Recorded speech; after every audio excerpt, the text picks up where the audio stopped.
This is the Anaheim Ducks High School Hockey League report on ADHSHL.com and Black Dog Enterprises. Andy Dickerson here with Black Dog Enterprises to give you the playoff recap, part 1. But before we get to the playoff action, there was one more regular season game left to be played between Servite and Orange Lutheran. Close first period, only 1-0 with Jacob Heller's goal there tapping it in on the back door. But the Lancers took control in the second period with 4 goals in a span of 4 minutes and 13 seconds. Chase Marhoff led the way for the Lancers with a hat trick, goals scored at even strength, shorthanded, and on the power play. And Brody Norcutt picked up a goal and 4 assists to lead all scorers. It was senior night, and the seniors from Orange Lutheran went home very happy, winning 8-2 over the Servite Friars to close out their regular season.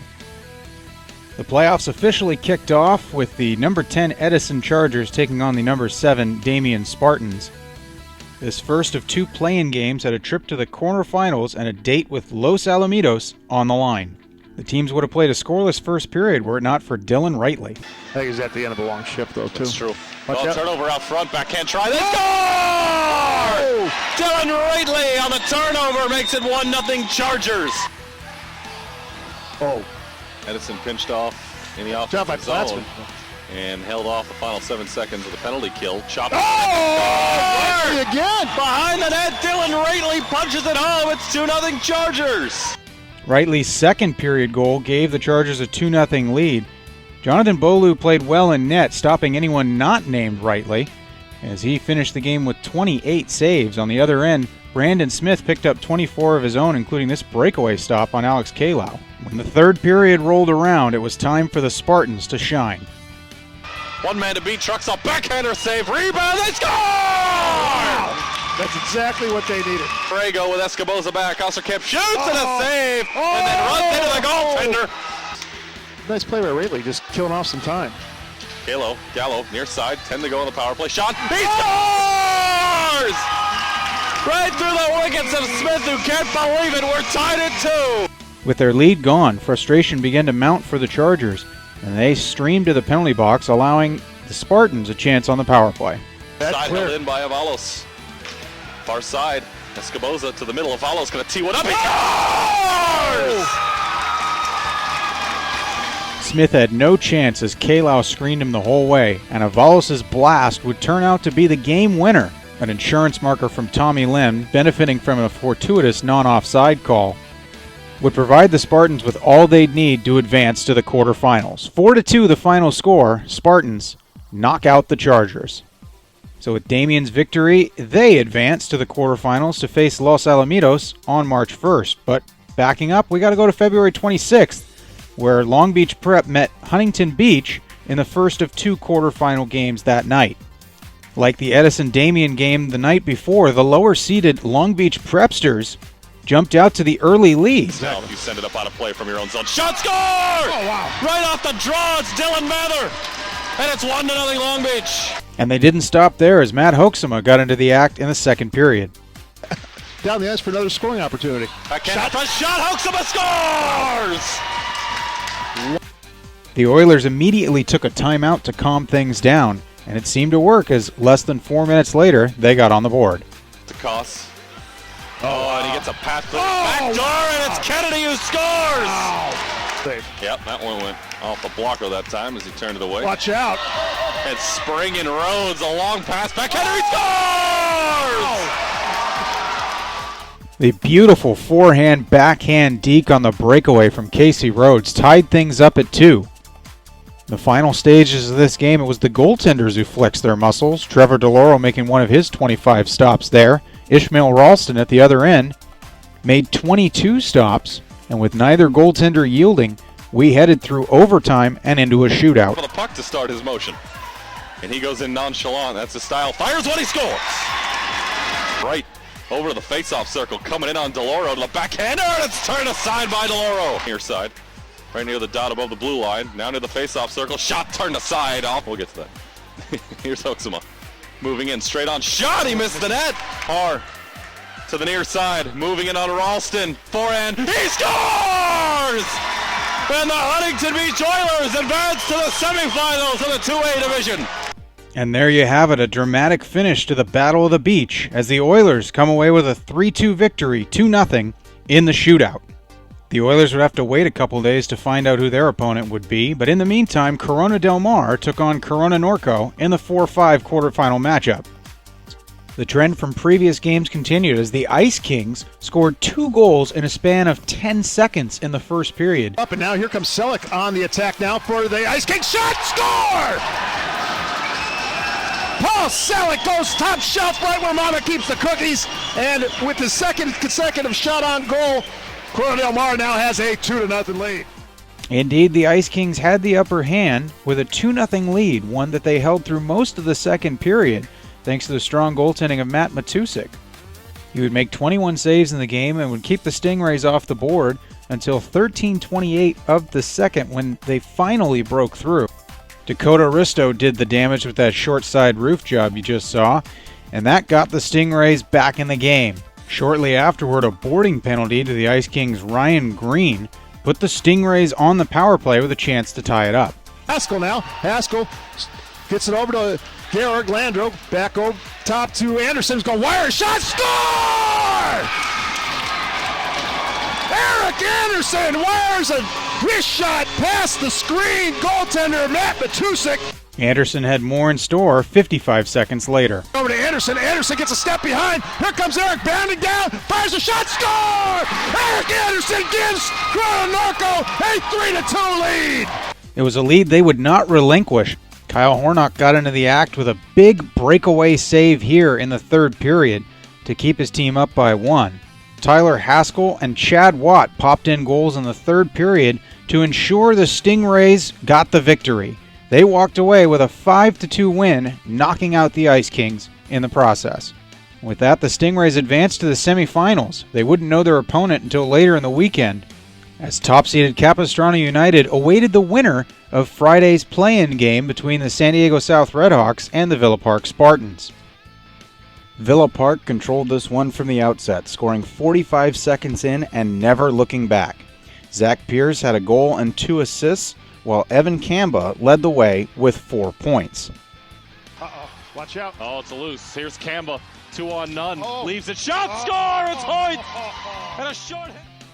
Braden Robertson, meanwhile, held down the fort at the other end, making 34 stops en route to a 7-1 victory. With that, the Spartans advanced to the quarterfinals, where they would meet the Capistrano United Coyotes. But before those two teams took the ice, the number 7 Damien Spartans took on the number 2 Los Alamitos Griffins. The last time these two teams met, Damien led 4-2, but gave up 3 goals in the final 150 seconds to lose a heartbreaker 5-4. This time out, the Spartans came ready to play. Here's Gallo. He's got Hampton in the middle. Fires it toward the net. They score! Oh, that was slipped past the goaltender, Rock Boynton, on the near side, and Damien, 28 seconds in, lead it 1-0. The Spartans would continue to threaten, but Griffins goaltender Rock Boynton held the score at 1-0. Still 5-on-4 here. There's a shot and a save by Boynton. Tried to gather in. It's loose in front. Save, another It's right save. into his pads. 3 saves. Another self. Short-handed by Aguirre. He shot. And a save in front by Boynton. 3:40 into the second period, the course of the game could have changed when Vinny D'Angelo ran one of the Griffins from behind and was issued a 5-minute major and game misconduct. But the stout Spartan defense stood strong, including Jonathan Beaulieu, who made 25 saves in the contest. Late in the second period, as Alex Kow walked towards goal, the rebound from his shot was covered with a gloved hand by a defender, which was ruled a penalty shot as the puck was elevated over the crease. This gave the Spartans' captain and leading scorer a chance, all alone with Rock Boynton. In the second, Kow straight up the gut on Boynton. Back knocked away by Boynton. Quite possibly Boynton's best of the 23 saves he made, and that gave his team life heading into the third period. Buck. He's going to let one go through the middle. It's good. And it's in the crease. What a save. Oh, what a stop! Goal! It's held on to by Beaulieu. It was a near miss for the Griffins, but on the next face-off, Kow in the circle. Here's a shot in front. Oh, it's a save. Beaulieu score! DeMarco on the rebound, and the game is tied. Anthony DeMarco finally broke the seal behind Beaulieu and tied the game up with only 2:13 left. What happened next, you have to see to believe. For Los Al, but the game is only tied. Who's going to get the game winner? Could it be Kalo? Here he comes through everybody. Back in. He scores! He scores! Oh my goodness! With a minute 50 to go, Alex Kow gets on the board. It's 2-1 Damien. Wow! And look at the Spartan bench. Kalo comes through with his hands raised in the air, and he's going to come celebrate with his goaltender. Wow! An incredible goal by Alex Kow, and the Spartans held on for the final minute 50 to pull off the improbable 2-1 upset over the number 2 Los Alamitos Griffins. To the near side, the Spartans, they've won! Wow! Pushing and shoving in front of the net. The Spartans don't care. They're going to the semifinals. It was a fantastic season for the Griffins as they went 14-1 to earn that second place seed. But anything can happen in the playoffs, and the Spartans proved that, coming away with a 2-1 win to earn a spot in the semifinals. There they would meet the Huntington Beach Oilers, who qualified earlier in the week. After the Spartans' victory, Emily Harlan caught up with their captain, Alex Kow. I'm here with the Damien captain, Alex Kow. Alex, I have to start with your game-winning goal. 1 minute and 50 seconds left in the third period and 28 seconds after Los Al had tied it up. How did you get the puck past the Griffin goaltender who was making incredible saves all night? Yeah, that's the thing. That's my goalie on my Ducks 18 AAA team, so he knows a lot of my moves. Like, I had a penalty shot and he was stopping me all night, so thought I'd just go backhand 5-hole and try it out, and worked out, so that went well. And Daniel Gallo scored 28 seconds into the game. You got the assist on that goal. How much energy did that give your team, knowing that you guys struck first and so early on? That was huge. I mean, just to see that puck go in the first shift was huge for us. It gave us a lot of confidence against this number 2 Los Al, who's a very good team. So that definitely gave us a boost for the rest of the game. And what about going forward? How much confidence does that give you going into the semifinal game, knowing that you did beat the number 2 team in the division? Yeah, knowing you beat one of the best teams in the league, if not the best, it's huge. I mean, now that we beat the best team, that we could take anyone. So it's pretty exciting. And your next game is in 2 days on Monday. So how are you going to prepare mentally and physically to be ready to take on the Oilers? I think we'll have a practice Monday and make sure we're all ready. We just got to rest up, get the game plan going, and just rest up and get ready for that next battle. Well, Alex, thanks so much for the time, and congratulations on the win. Thank you very much. Meanwhile, on the other half of the bracket, there was still one more quarterfinal game to be played, this one between the Capo Coyotes and the Villa Park Spartans.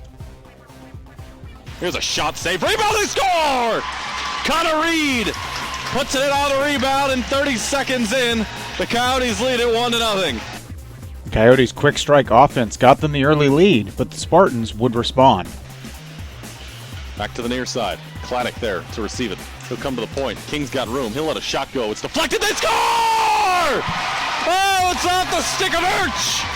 And through the wickets of Vernon, perfectly placed. And around with his Kennedy there for a minute, but he turns right over to Kamba. Kamba coming in. Kamba shot. He scores! Off the turnover, the Spartans lead it 2-1. The 8th-seeded Spartans carried the 2-1 lead into the first intermission, but the top-seeded Coyotes were not about to let a second upset happen that evening. Fricks, far side into the middle. Got Reed, hooks it, Haase scores! Wolivar, middle, Haase. Haase stick tied up by Kamba, nice job. Wolivar shoots, he scores! Wolivar pass, far side, Fricks, backdoor, Budasov scores! Oh, what a play! Wolivar to Fricks and backdoor to Michael Budasov. It's 4-2. Evan Kamba's second of the game was the only respite from the Coyotes' barrage, as they scored 7 goals in the final 2 periods to win this one 8-3. It was a balanced attack as usual for the Coyotes. Max Camper and Zach Wolivar had 2 goals apiece. Keenan Haase led all scorers with a goal and 4 assists. Here's Emily with Capistrano United captain Zach Wolivar. I'm here with Capistrano United captain Zach Wolivar. Zach, you guys got your rhythm going halfway into the second period, scoring 4 goals on 6 shots. What was discussed in that first intermission that got things clicking? Just get shots on net. Definitely a lot of shots on net. Grind it out. Don't be too pretty with the puck, and just get a lot of shots, crash the net. And this is your team's first season in the Anaheim Ducks High School Hockey League, and you're in first place in the Varsity 2A division. Why do you think things have been working so well for you guys this season? I think just as a team, we just kind of clicked. I mean, we're different schools, but we definitely just clicked. So it's been a fun year so far. So. Yeah. And in a couple days, you will go into the semifinal game facing Corona Norco, who you've beat a couple times this season already. So what is the key to beating the Stingrays on Monday night? I think just matching lines again. We got a couple good players. Definitely need to watch out for it, but I think just keeping it simple and getting pucks to the net should be a good way to pull the win. Well, thanks so much for the time and congratulations on the win tonight. Thank you for having me. And so the semifinals were set. Corona Norco would face off against Capistrano United, and Damien would face off against Huntington Beach. Join us for part 2 as we recap the Varsity 1A semifinals and the Varsity 2A semifinals, as well as all 3 championships, JV, Varsity 2A, and Varsity 1A from the Honda Center. Once again, my name is Andy Dickerson with Black Dog Enterprises. On behalf of the ADHSHL, SportsNetUSA.net, and Black Dog Enterprises, thank you all so much for watching. We'll see you in part 2.